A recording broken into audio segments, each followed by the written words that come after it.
saya adalah Fathia, yang banyak pelakon drama-drama di TV3 dan di drama lain juga. Okey, Fathia nampak kamera tuan-tuan. Okey, Fathia, hari ini datang bersama siapa? Saya datang bersama PA saya dekat belakang tu. Dekat belakang. Dan hari ini pun baju tak tanya apa sendiri ya? Sendiri. Okey, alright. So, hari datang sebenarnya untuk wakil presenter ke? Saya wakil untuk menjadi presenter untuk ABP dan saya sebenarnya nak support ABP punya event ni, jadi saya datang nak support banyak.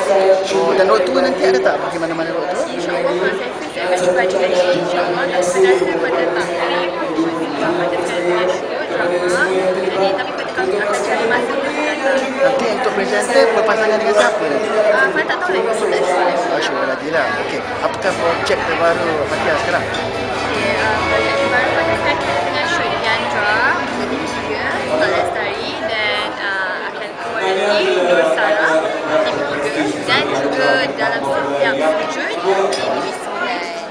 Okey Fathia, sebab hari itu kategori artis baru wanita popular kan Fathia tidak menang.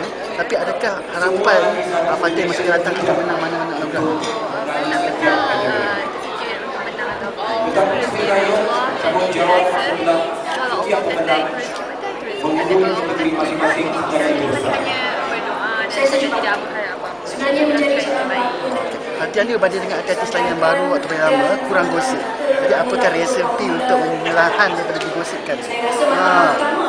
Pertama sekali, kita jadi diri kita sendiri. Fathia rasa Fathia tak adalah Fathia jadi diri Fathia buat macam orang lain juga. Sebab tak tahu Fathia ada gosip apa-apa. Kalau kita ada gosip, kita nak kena gosip.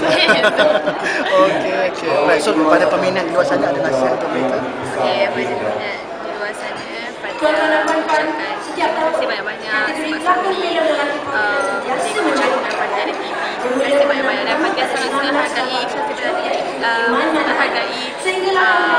sebab saya support Fathia. Terima kasih ya. Okey, sebelum berpisah boleh buat trademark untuk Putar-Putar TV ya. Boleh. Tangan letak di pipi dan gerak sebut putar-putar. Okey? 1, 2, 3. Putar-putar.